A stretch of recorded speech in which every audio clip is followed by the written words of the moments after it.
How the fuck's it going, everyone? Back today with another video. So, back today with just a sneaky little vinyl update, just to keep you salivating for more music. I did a full review on one album for my last vid, so I figured I would drop a little bit more diversity in this one. These are records that I've picked up over the last few weeks, a couple new ones from this year, and a few that I've picked up at record shops or like pressings that have just been released recently of kind of earlier albums. So yeah, stay tuned, plenty to come here. I think I've got 5 records in total for this update, so buckle in. First of all though, what's going on in the background first of all? This is Incantation with Onward to Golgotha, their debut album from 1992. Death metal band, you know what's up, you don't need me to tell yous what is going on with that one. Just a great, classic, kind of immortal death metal assault. And with that, I'll get into the first record. I realise I've got 4 out of 5 albums that from bands that begin with a G here, which was not done purposely, I assure you, just kind of stuff that I haven't shown yet. But first of all, what I've got here is Goatmoon. I've been showing this band a lot recently, and a few comments have been telling me stop showing that shit, but here you are again, tough shit motherfuckers. This is Goatmoon's debut album from 2002 entitled Death Before Dishonour. This is Finnish black metal in Goatmoon's typical style. However, I would argue, compared to any of their stuff after Finnish Steelstorm followed this one, and I feel like the production on this one is quite a bit grainier than on Finnish Steelstorm and anything afterwards. This is kind of lo-fi. There's plenty of static and things going on with the production and the mixing and everything. However, I'd say a lot of the instruments kind of come through perfectly. It's not like shrouded in mist. It's not completely swamped by that production. You get all the riffs here, all the drum work, even though the drums are kind of hidden. That's probably the least prominent instrument or component of this release. The vocals are very much at the forefront of the mix. Those kind of insane, inhuman screeches from Black Goat himself. This was a one-man band at this point.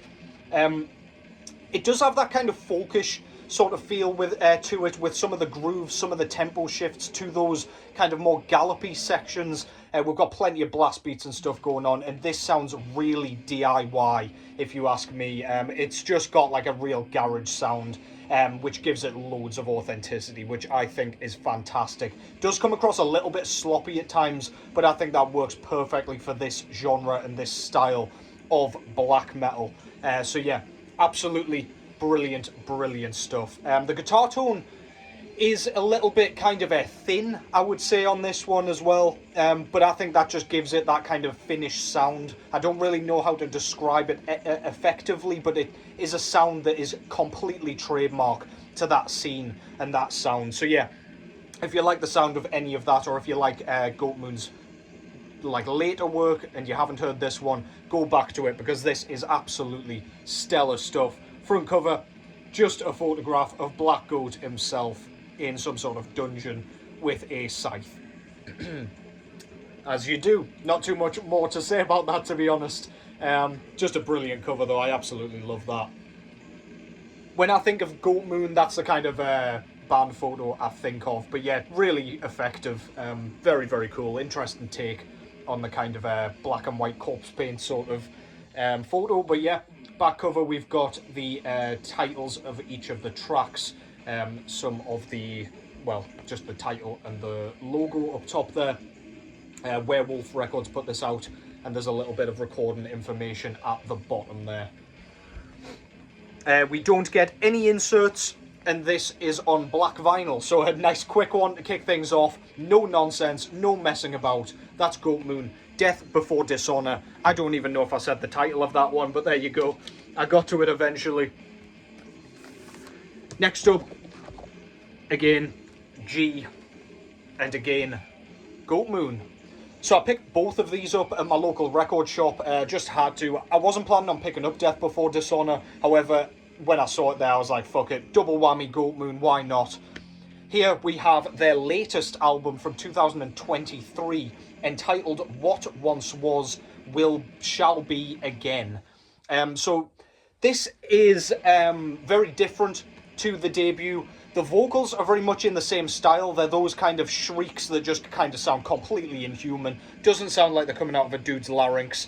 But we do get some kind of clean vocals on this one to add to that folkish sort of feel and vibe and aura. This one, however, there are some more personnel on this one. I think this is a 4-piece album. And there's a lot of diversity and intricacy added to the guitar work on this.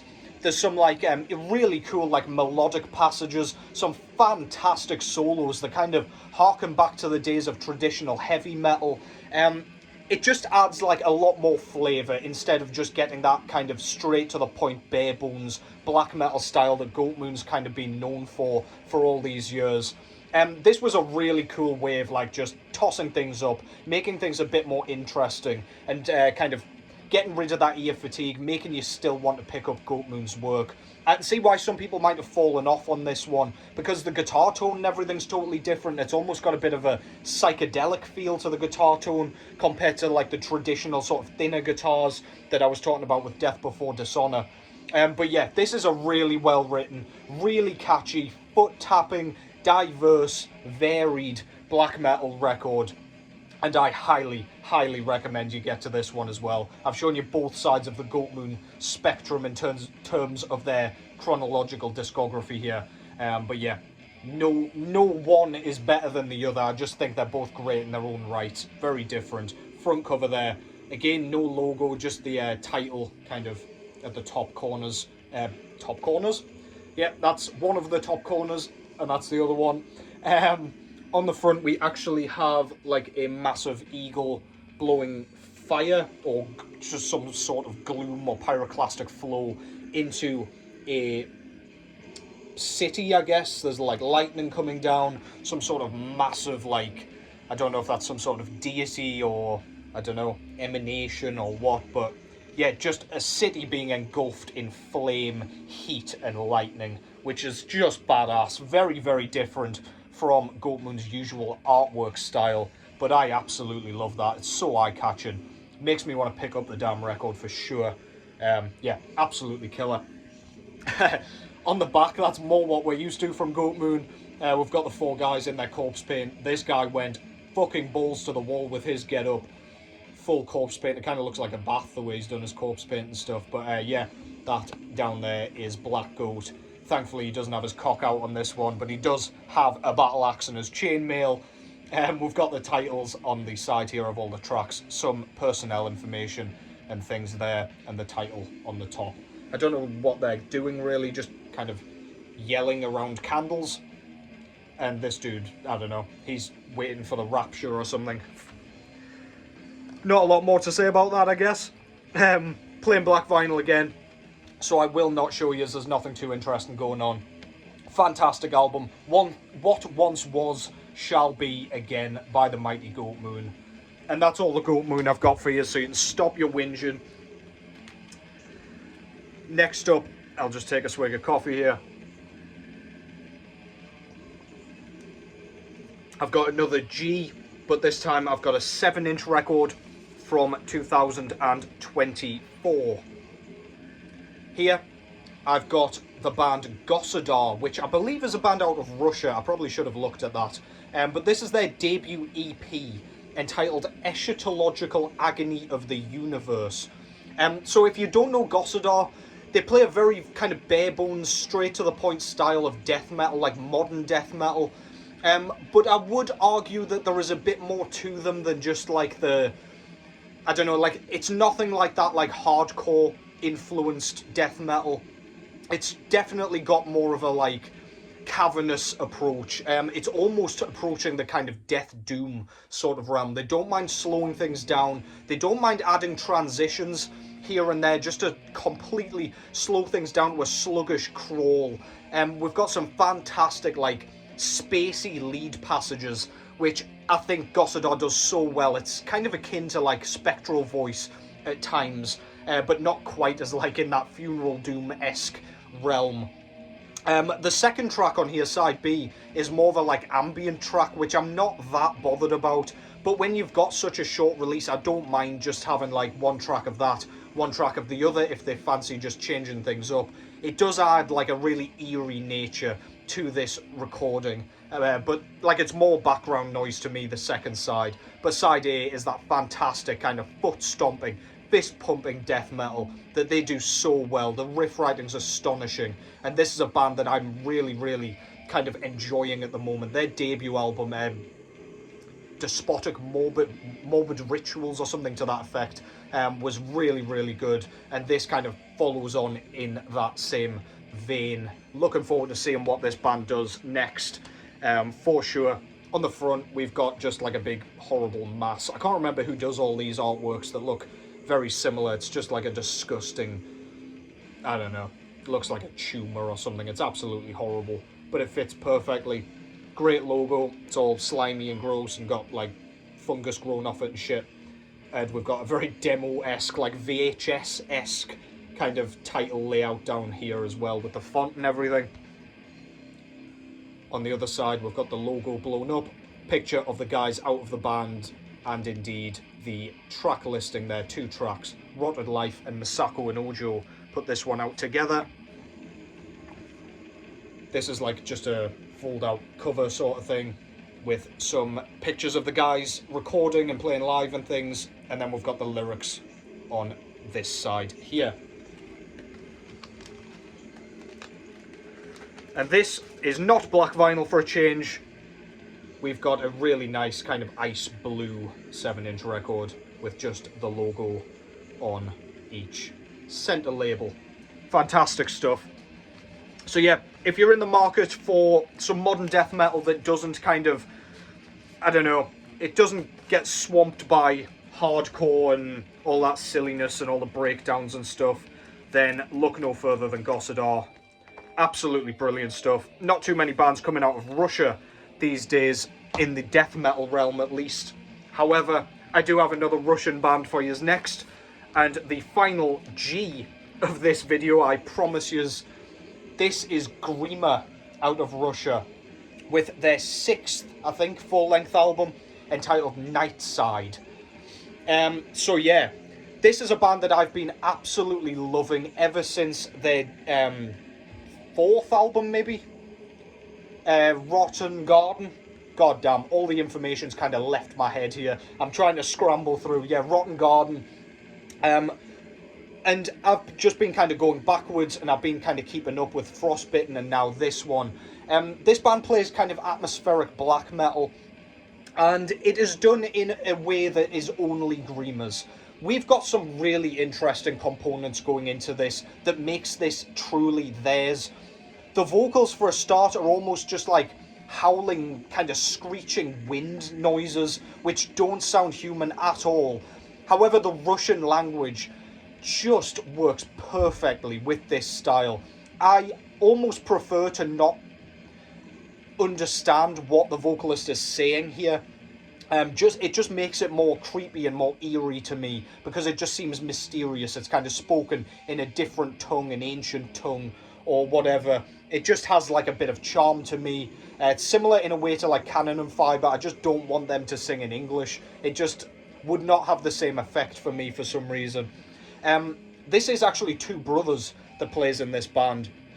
I think they have session musicians on this album, but I think they're called Wilhelm and Morbius, and they're twin brothers, and they do all the music to my knowledge. However, again, session musicians jump on this one.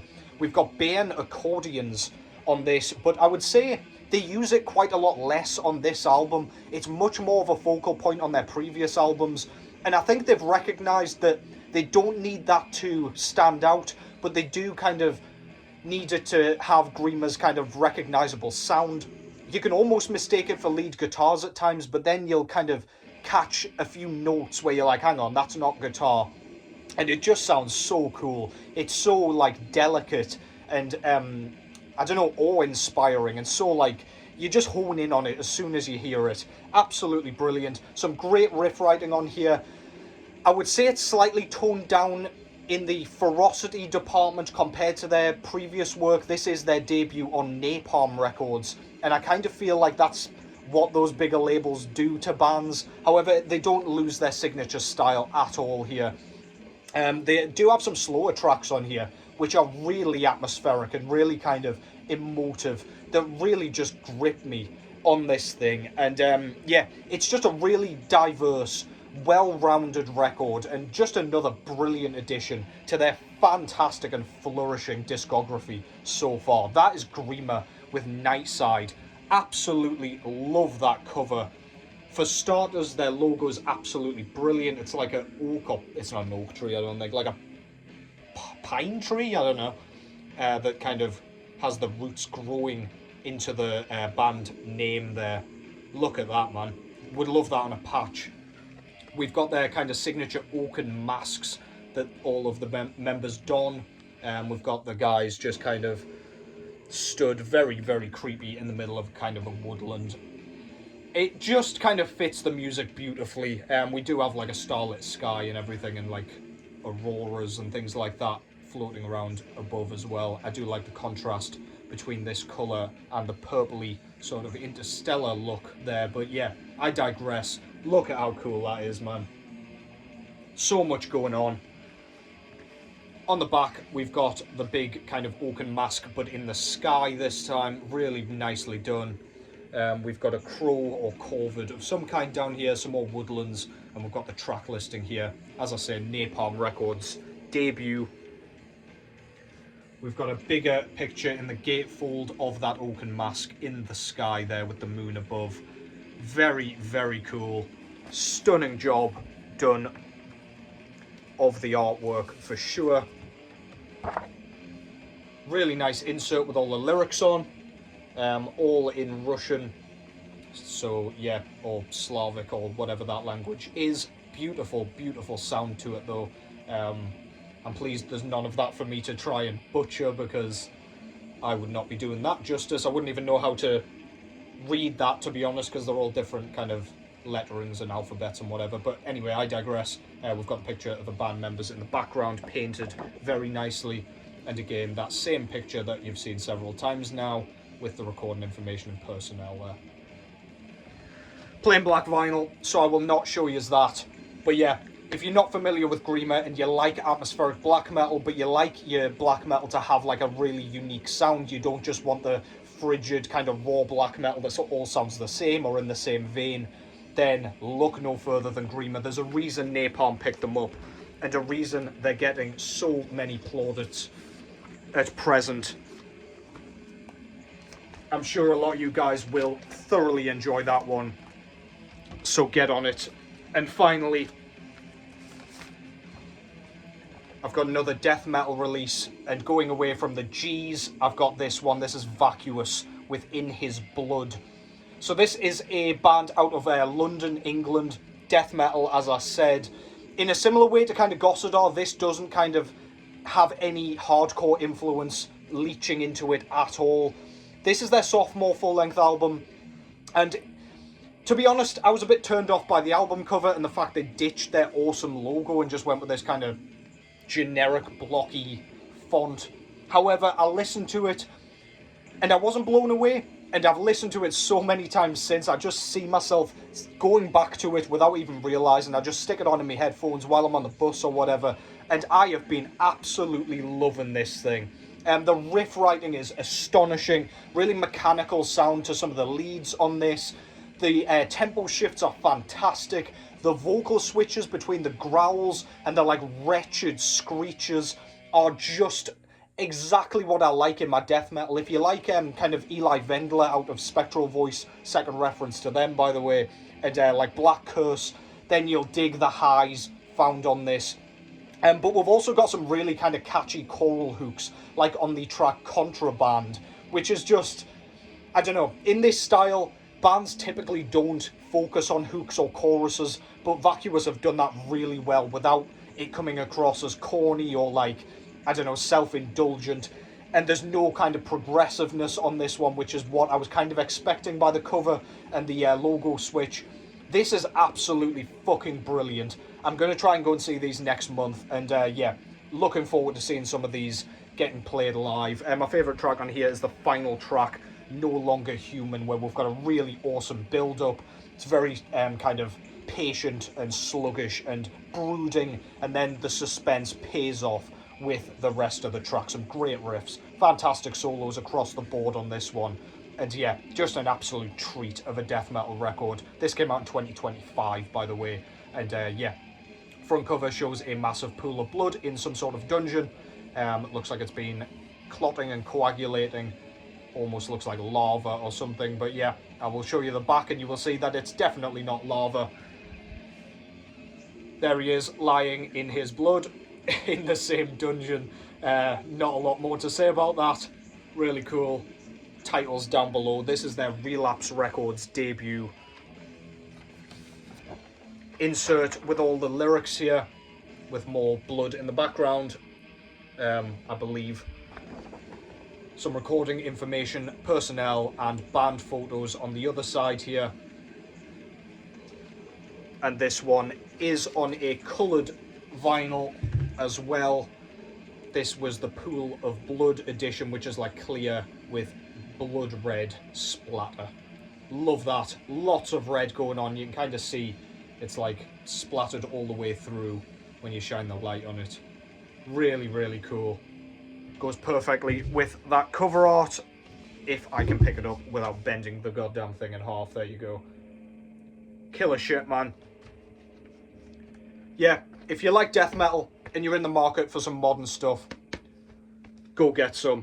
Doing a UK tour soon, and yeah, you won't want to miss that. I saw them last year, and I swear to fucking God, I gave myself whiplash and a concussion. But yeah, fantastic stuff. And that concludes that. Hope you enjoyed that. Hope you found plenty to sink your fangs into. I'll be back sooner rather than later. Hopefully, I've been finding a little bit more time to do these things recently, which is very, very good, because I have a lot to talk about, as per usual. But that's it from me for now. Take care as always, and I will catch yous in the next one.